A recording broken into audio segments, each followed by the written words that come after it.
I'm Desiree, and in this video we will be talking about the different types of joints and joint movements. First off, there are three different types of joints. There are the fibrous, cartilaginous, and synovial. Fibrous are synarthrotic, meaning that they're immovable, so that would be like the suture lines in your skull. Cartilaginous are slightly movable. That's called amphithyrotic, and that would be more like your intervertebral discs or that pubis symphysis.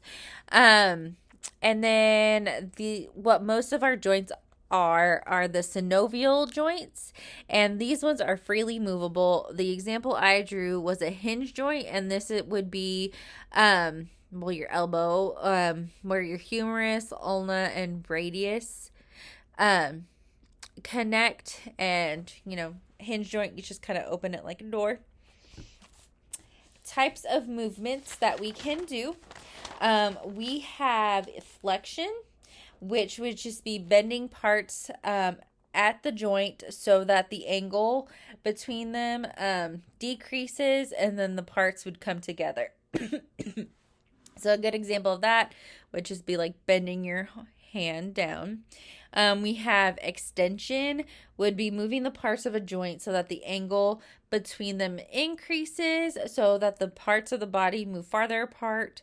So that would just be like bringing it up. So, 90 degrees, 180. We also have hyperextension, which is moving the parts of the body beyond the anatomical position. So that would be like moving it back like that. So flexion, extension, hyperextension. We have abduction, which would be to move away from the midline, or like the axial line of a limb. So like first one would just be moving that part away, or it could be like spreading your fingers apart. Or we have adduction, which would be moving the part of the body in to the midline, or bringing your fingers back together. And then if we talk about moving our head like side to side, or our whole body side to side, that is called lateral flexion. We have rotation, which is just moving a part around an axis. So that would be like moving your head side to side. Or if we think about it on our bodies, we can do medial, or turning the body so that it comes together. So medial would be like if I had my arm out and I brought it in like that. And then lateral flexion or lateral rotation would be bringing my arm out. So we also have circumduction, and that is just moving a part of the body so that it goes in a circle. We have pronation, which is turning the palm downwards, or if you want to think about it in an anatomical position, your palm would face posteriorly. We have supination, which brings the palm upward, or bringing the palm anteriorly if you're thinking anatomical position.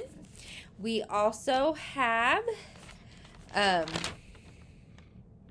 protraction, which would be moving a part of the body forward. So like if you would think about it in your head, you're bringing your head forward.